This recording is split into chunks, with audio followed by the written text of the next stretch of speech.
Hello everybody, today we are going to talk where reference variables can be used. Because in previous lesson you might have been like,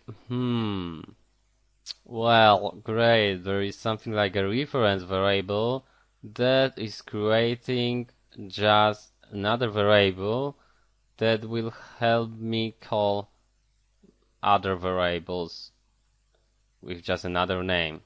So, why the hell do I need to do something like that? Don't worry, soon it will be explained. Imagine a situation like that. I have two variables, for example, int a and int b. And now I have to swap, replace that value. So I want to have in a 20, I want to have in b 10 right now. And how to do it? We'll create a temporary variable that will start for a second one of them, and because of that we will be able to change that variables. So I will do it something like that. To temporary I will assign a. So I have right now a stored somewhere, so I can assign to a b easy. Now I can assign to b t, and because of that we change values. Look, in t we have what? We have the 10. In A, now we have 20, and in B, we are assigning T, so we are assigning 10.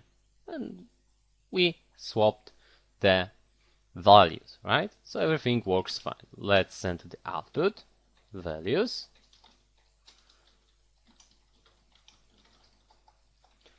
And now value of B. And as you can see, values are swapped, right? They are replaced. And now we can create a function to do it, because normally, I would like to, for example, do it many times in our code, and it would be like, hey, we have to do all the instructions again, so it's better to create a function, right? So void, because we won't return anything, and let's call it replace or swap, right? And here we need two variables that are integers and what? And just let's repeat that thing here, right? So something like that.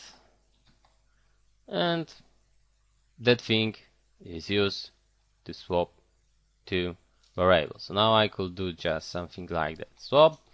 Now send A and B, and let's see if it's working.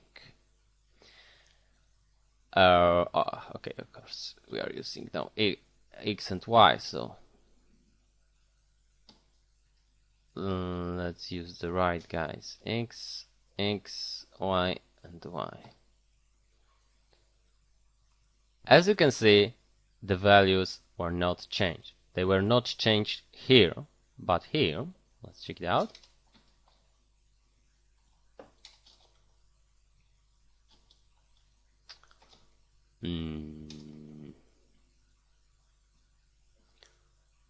But here, they were changed. As you can see, X is 20, Y is 10. And why is it so? As I told you, when we are doing something like functions, and we are sending a variable to a function, we are just copying values. So we are doing something like X equals now A. And now when I change X, I'm not changing A, I'm just changing X. So everything here worked fine, but after that curly bracket, X and Y disappeared from the program, right? And T also.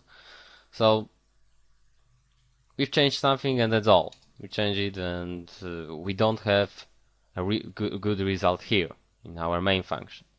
But hey, we noticed in previous lesson then that when we did something like, for example, like that, when I change reference, for example 50, I also changed that guy here.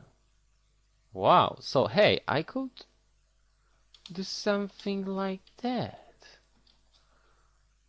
I could have references here. Now,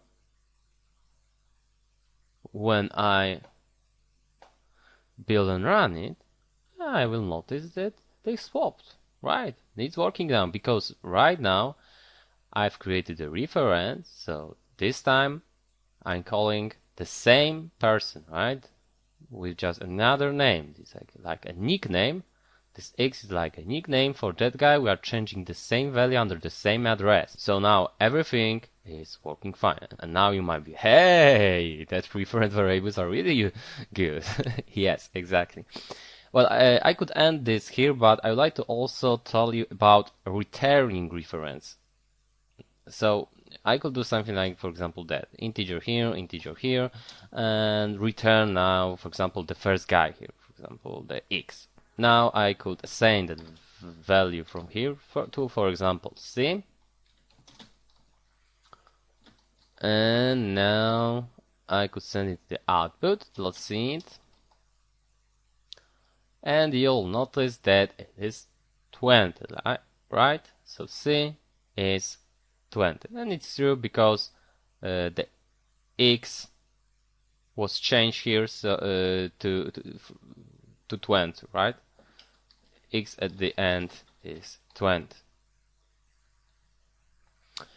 But what about that? Now I like to change that C, for example, to 100 here. And as you can see, we change C because it is the copy, right? That guy is a copy right now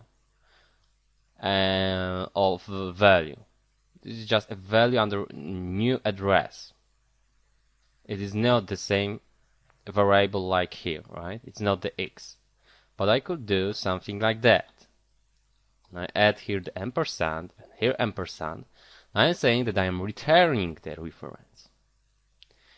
And now when I change, everything is working also the same.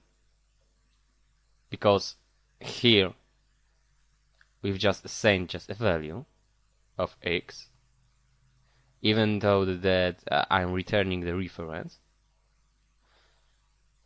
I have to also add here, I have to add that I'm creating a reference variable. And now look, when I change C, I change also A.